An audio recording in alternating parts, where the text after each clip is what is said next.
Bienvenidos a este adiestrador número 10 sobre Proteus, en el que vamos a tratar el uso de los temporizadores en los microcontroladores PIC.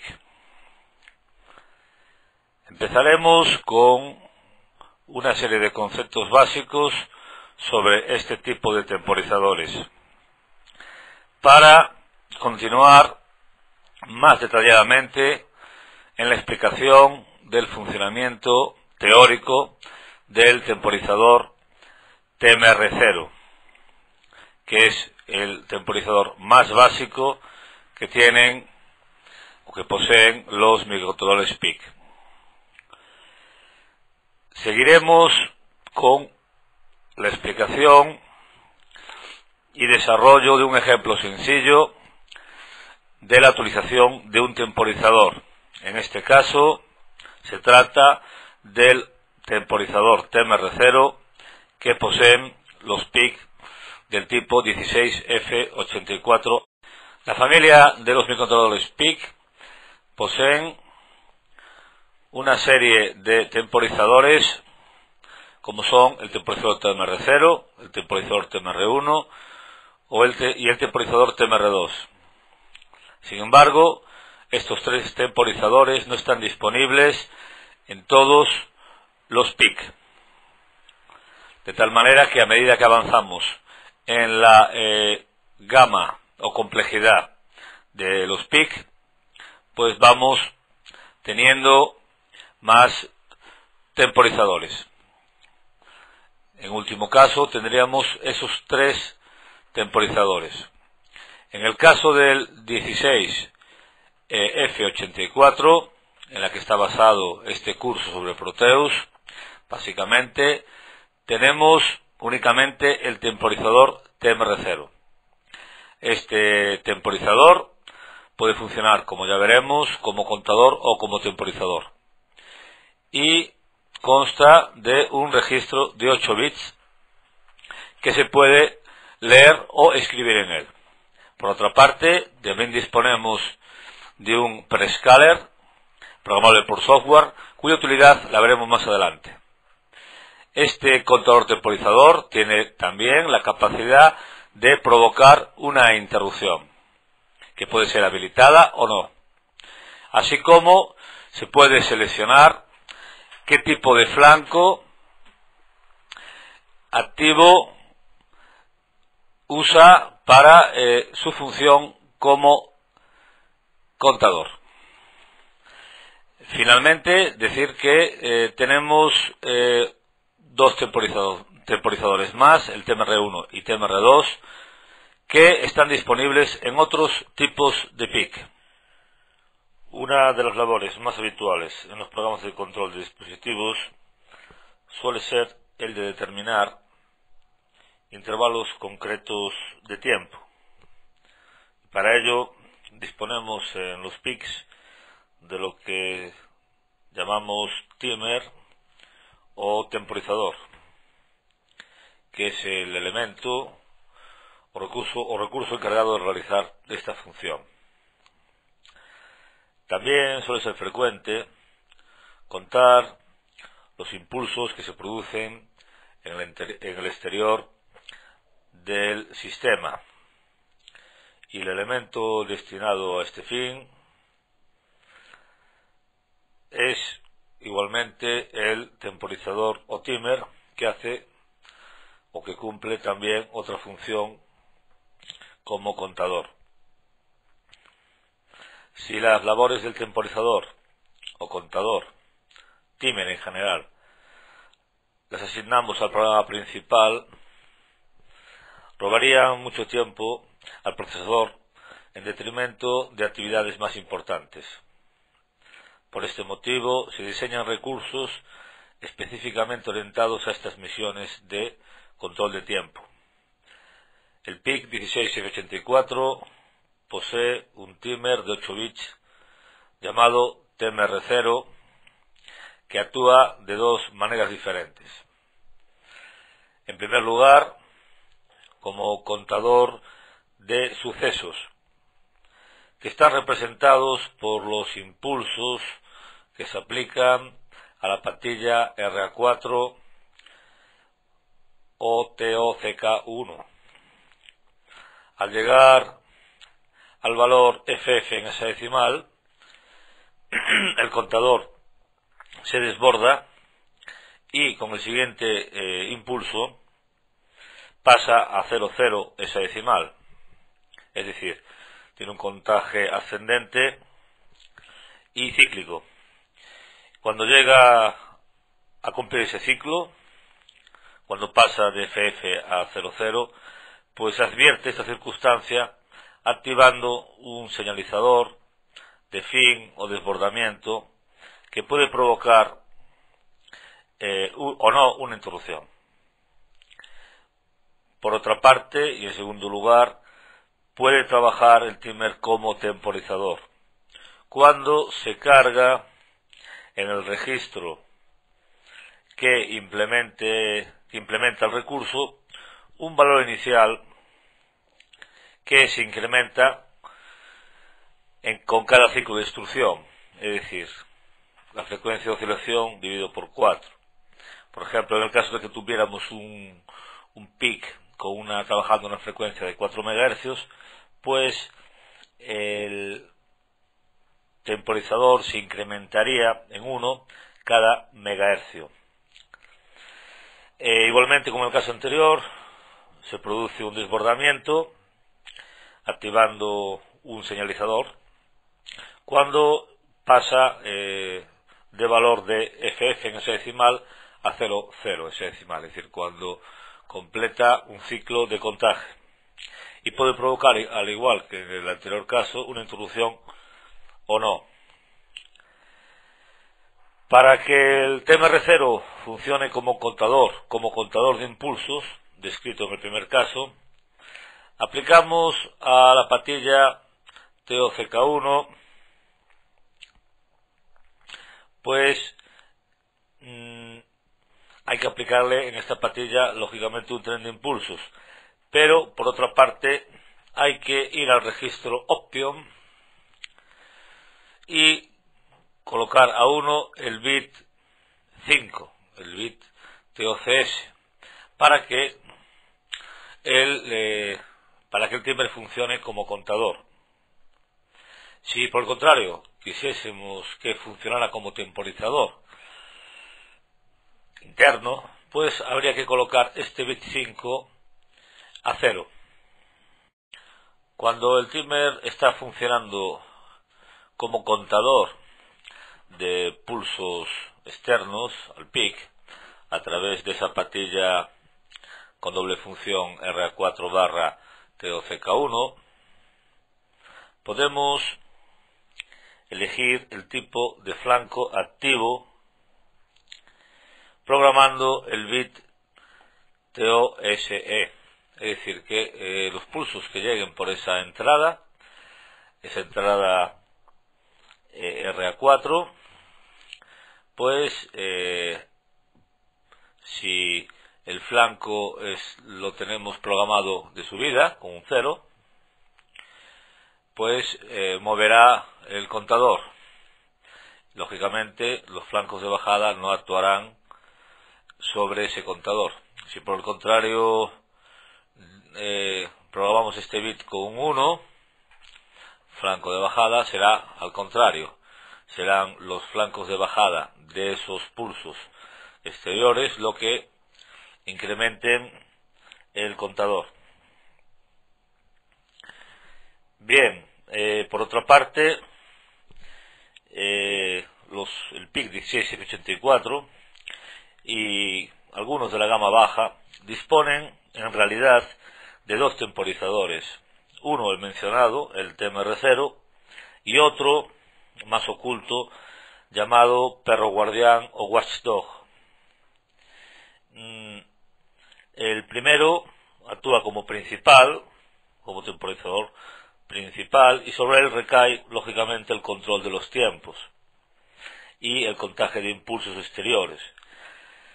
El otro, el perro guardián, vigila que el programa no se cuelgue y para ello, cada cierto tiempo, comprueba si el programa se está ejecutando normalmente.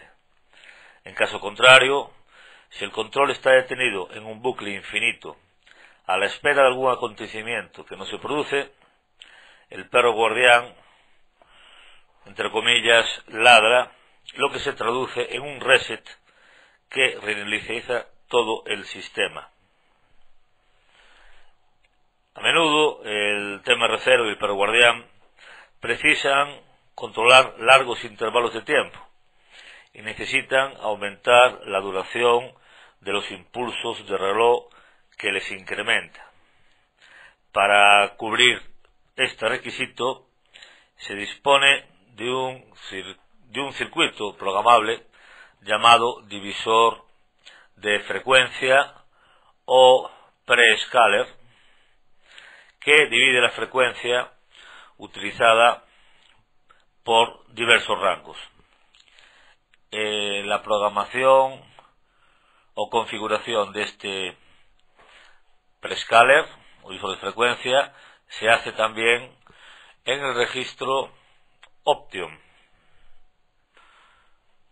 ya que disponemos en realidad de dos temporizadores en el PIC 16 F84, como son el timer, temporizador visible de 8 bits, y un temporizador menos visible, como es el Watchdog o WDT.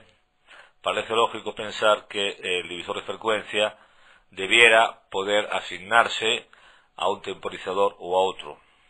Para ello tenemos un bit, el bit 3, el llamado bit PSA del registro Option, que nos va a permitir asignar el divisor de frecuencia al temporizador TMR0 o al Watchdog WDT. Independientemente de a qué temporizador vaya asignado el prescaler, podemos programar por software y mediante combinaciones de bits de unos y ceros la división de frecuencia de operación de ese prescaler. Los bits implicados son el bit PS0, PS1 y PS2, de la cual tenemos aquí, podemos ver una tabla en la que, según la combinación que tengamos de las 8 posibles, desde 000 hasta 111, así podemos asignar una relación a ese temporizador Watchdog. Por ejemplo, en el caso de que los bits, estos 3 bits valgan 001, pues la frecuencia se dividirá por 4 en el caso de que sea el TMR0 el que esté asignado, o por la mitad en el caso de que sea asignado al Watchdog. Otro ejemplo, en el caso de que tengamos una combinación 110, pues para el TMR0, para el timer, tendremos una división por 128 de la frecuencia, y en el caso de que esté asignado al Watchdog, será de 1 dividido entre 64, la frecuencia dividida por 64. Podemos ver un diagrama de bloques general del circuito de control de tiempos del PIC 16 F84, válido para el timer propiamente dicho y para el Watchdog. Observamos en principio los dos modos de funcionamiento, tanto como temporizador interno, frecuencia de selección dividido por 4, como contador de sucesos o pulsos externos. En todo caso, están presentes en esta primera parte el bit TOSE, que es el que nos permite controlar que el flanco activo, que puede ser de subida o de bajada. Por otra parte, también tenemos otro bit importante, que es el TOCS, que es el que nos va a definir si queremos que el temporizador TMR0 se comporte como temporizador o como contador a través de este multiplexor. Y por otra parte también otro bit, el llamado bit PSA, bit importante, en el que podemos asignar lo que es el prescaler al TMR0 o al watchdog. Este prescaler, que es un prescaler de 8 bits, pues tiene como configuración estos bits de PS0, PS2 responsables, cuya tabla he comentado anteriormente, y finalmente tendríamos a la salida del timer pues una activación sobre un flag o bandera que se desborda, llamado TO1F.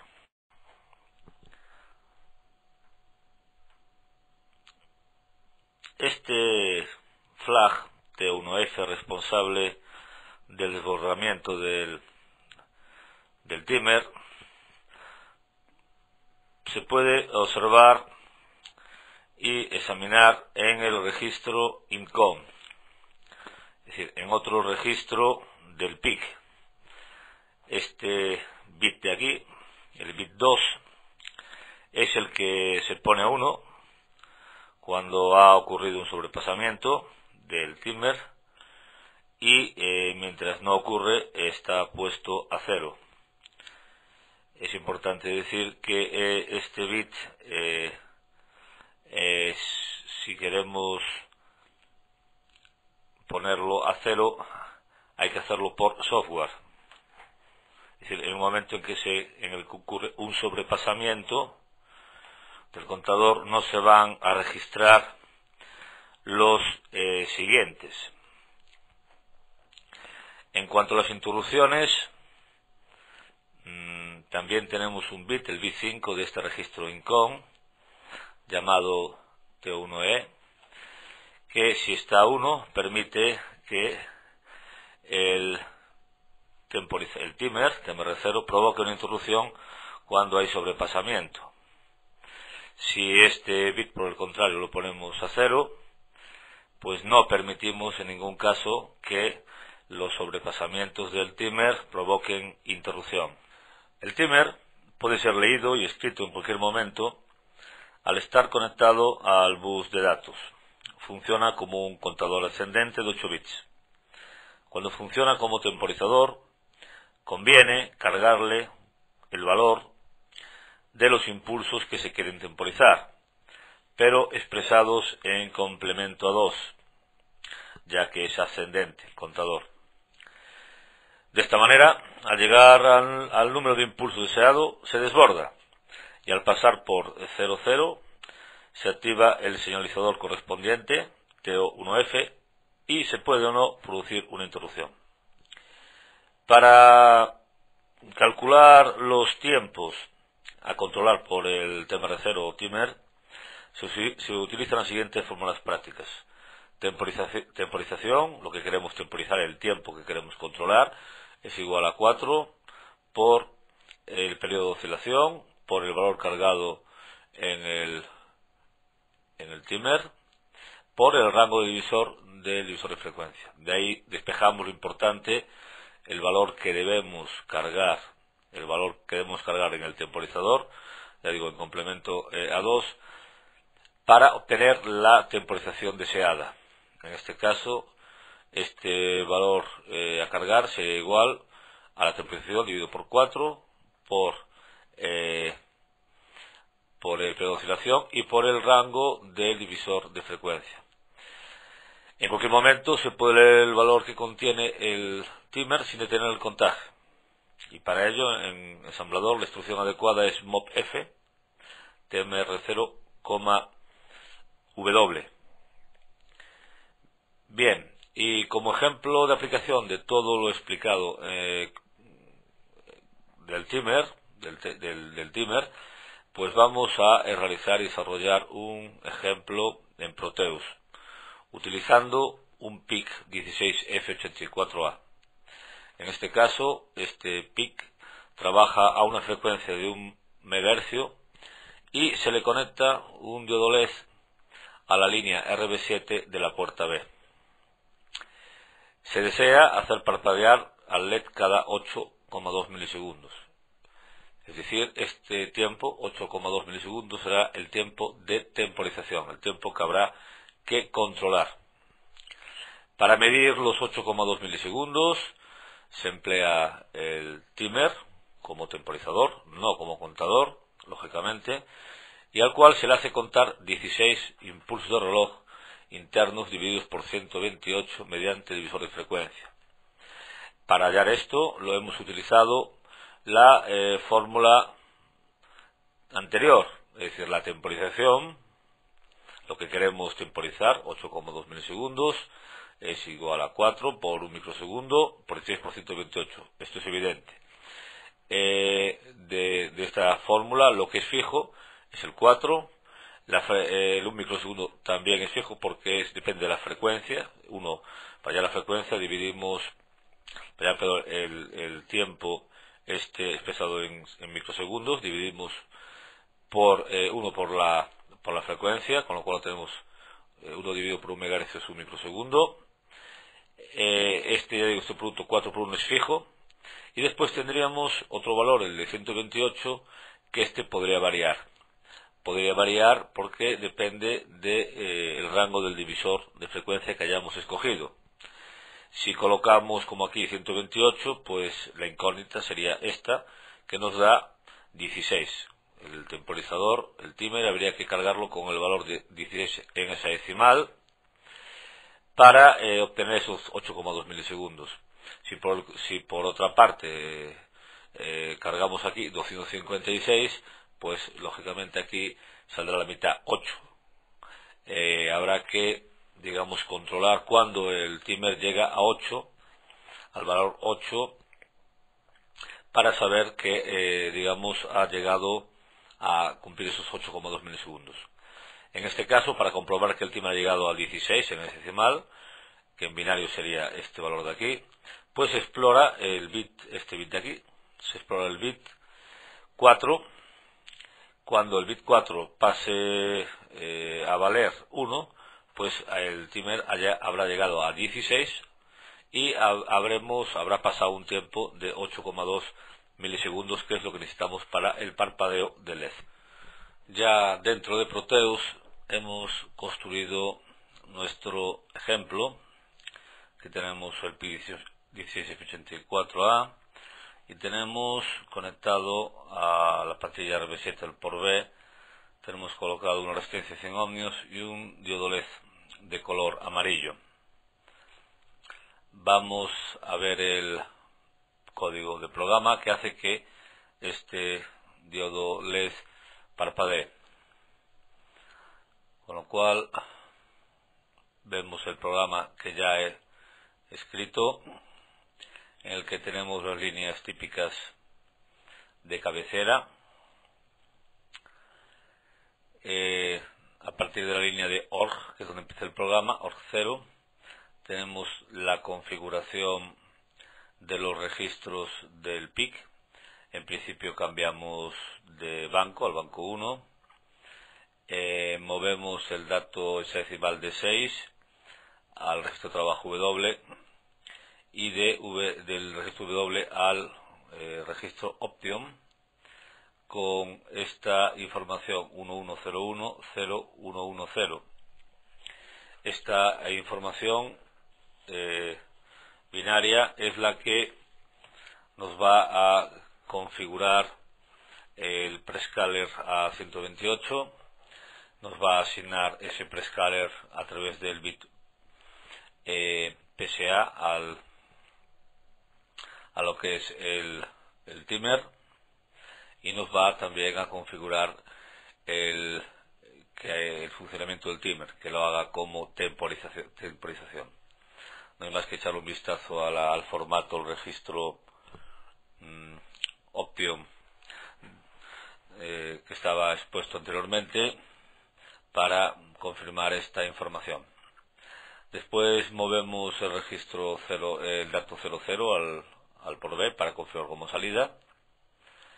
cambiamos de banco al banco 0, limpiamos el ProB, los latches del ProB, y entramos después de esta configuración en lo que es el programa, la parte principal del programa.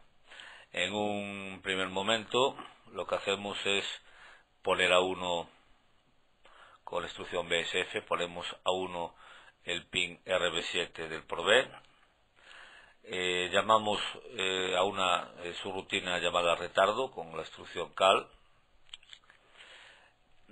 Esa rutina retardo es la que debe temporizar esos 8,2 milisegundos. Al acabar estos 8,2 milisegundos, suponemos que volvemos de esta subrutina y limpiamos o ponemos a 0 el pin RB7 del ProB. A continuación hacemos un salto incondicional, go to, nuevamente a la etiqueta parpa, con lo cual esto se va a ejecutar continuamente. Es decir, en generales enciende el LED, temporizamos y apagamos, volvemos al principio, volvemos a encender, volvemos a temporizar, volvemos a apagar, así continuamente. En cuanto a la rutina de retardo o temporización, lo primero que hacemos es limpiamos el timer 0, lo ponemos a 0, porque ya he comentado que el timer funciona sin descanso, funciona continuamente. Entonces, de cada temporización hay que ponerlo a 0, porque si no, ya digo, podría tener cualquier valor. A continuación, hacemos un salto condicional, en el caso, un salto condicional al return, a la salida de la subrutina, en el caso de que el timer alcance el valor 16, es decir, que el bit 4 de ese registro de 8 bits se ponga a 1. Si no es así, pues volvemos otra vez a explorar, a la etiqueta explorar, y volvemos continuamente a explorar precisamente ese bit 4 cuando se pone a 1. Pues esto es el programa. En generales, cerramos el fichero y en cuanto al PIC, le tenemos ya cargado el fichero X producido de la compilación, le tenemos una frecuencia de 1 MHz. Ahora vamos a ver lo siguiente, vamos a ver la diferencia entre lo que es un circuito real y un circuito simulado. Si nosotros le damos a play, observamos que el diodo se enciende, como en el primer caso, pero podemos esperar 5, 6 o más minutos hasta que observemos el apagado del diodo LED, observemos ese, y ya no digamos si queremos observar el parpadeo, ya que la simulación tarda bastante. Esos 8,2 milisegundos se hacen eternos para una simulación, con lo cual podemos hacer varias cosas para comprobar que efectivamente, ahorrarnos tiempo y comprobar que efectivamente llega a ese valor 16. En principio paramos la simulación. Ahora ejecutamos la simulación en el modo de parada. Se para el procesador, vamos al menú debug, decimos que queremos ver el código fuente. Aquí está el código fuente. Decimos también que queremos ver los registros,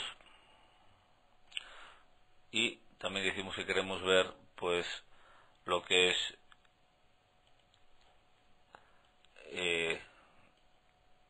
los registros, los bancos de memoria del PIC. En nuestro caso el timer está colocado en la dirección 1, o sea, se está al 0 a la dirección 1. Aquí es donde tendrá que incrementarse a medida que ejecutemos el programa paso a paso, incrementarse el valor hasta llegar a 16, que será un 1 aquí y un 0 aquí. Bien, entonces ejecutamos el programa paso a paso, entrando, como dice aquí, en la subrutina, en las funciones, en las llamadas subrutina. Vamos ejecutando el programa, vemos que entramos ya en la rutina de retardo, y ahora vemos que continuamente exploramos este bit 4, de momento sigue a 0, y podemos teclear bastantes veces hasta observar un cambio en el valor del timer. Ahí vemos ya que ha cambiado a 1, y así cambiaría continuamente hasta llegar a ver aquí al valor 16, un 1 aquí, un 0 aquí, con lo cual saldría de la rutina de interrupción y volvería al programa principal y apagaría el LED. Podemos también ver el funcionamiento del circuito más rápido. Vamos a cerrar primero estas ventanas para observar el LED ejecutando el programa, pero paso a paso, pero con la rutina de retardo ya asumida y ejecutada. Es decir, lo que hacemos ahora es utilizar esta opción de paso a paso, pero con la con la rutina rutinas de retardo ya realizadas. Vamos a ejecutarlo. Vemos que ahora se ejecuta la rutina de retardo, no saltamos aquí, sino que ya se ha ejecutado.